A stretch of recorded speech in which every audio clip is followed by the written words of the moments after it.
రెడ్డిగా నిర్మల్ జిల్లా కేంద్రంలో తీవ్ర విషాదం నెలకొంది. భాగ్యనగర్ కాలనీలో ఇంటి ముందు కందకంలో శవమై తేలాడు 3 ఏళ్ల బాలుడు అశ్విన్.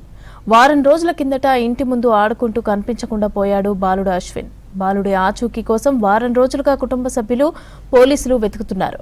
ఇవాళ ఇంటి ముందే ఉన్న కందకంలో బాలుడి శవమై కనిపించాడు. కళ్ల ముందే ఆడుకుంటూ కనిపించకుండా పోయిన కొడుకు కానరాని లోకాలకు పోవడంతో కన్నీరు మున్నీరవుతున్నారు తల్లిదండ్రులు. ఈ ఘటనపై కేసు నమోదు చేసి దర్యాప్తు చేపట్టారు. రెడ్డిగా ఇదే అంశానికి సంబంధించి పూర్తి అప్డేట్స్ అంజయ్య అందిస్తారు. అంజయ్య.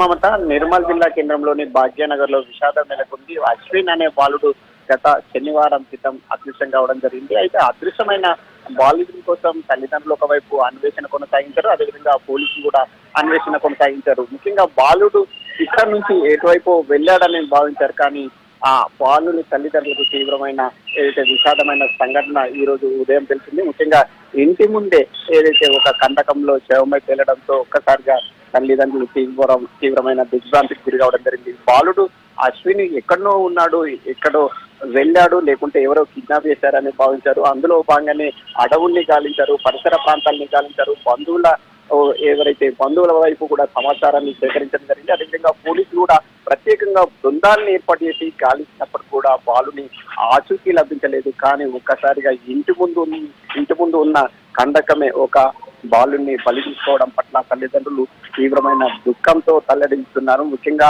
కందకం తమ పాలిట ఒక గుండె కోతను మిగిలిస్తుందని ఎప్పుడు ఊహించలేదని వారు ఆవేదన వ్యక్తం చేస్తున్నారు. అయితే బాలుడు ఆడుకుంటున్న సమయంలో కందకం వైపు వెళ్లి అక్కడ ఆ నీటిలో పడిపోయి చనిపోయాడని ఏదైతే భావిస్తున్నారు. ముఖ్యంగా ఆ కందకమే బాలుని పాలిట ఒక యమపాశంగా మారిందని వారందరూ కూడా ఒక ఆవేదన వ్యక్తం చేస్తున్నారు. ముఖ్యంగా కందకం తవ్వి నిర్లక్ష్యంగా వదిలేసిన ఎవరైతే ఉన్నారో వారిపై కఠినమైన చర్యలు చేపట్టాలని బాధితుల తల్లిదండ్రులు కోరుతున్నారు. మమత.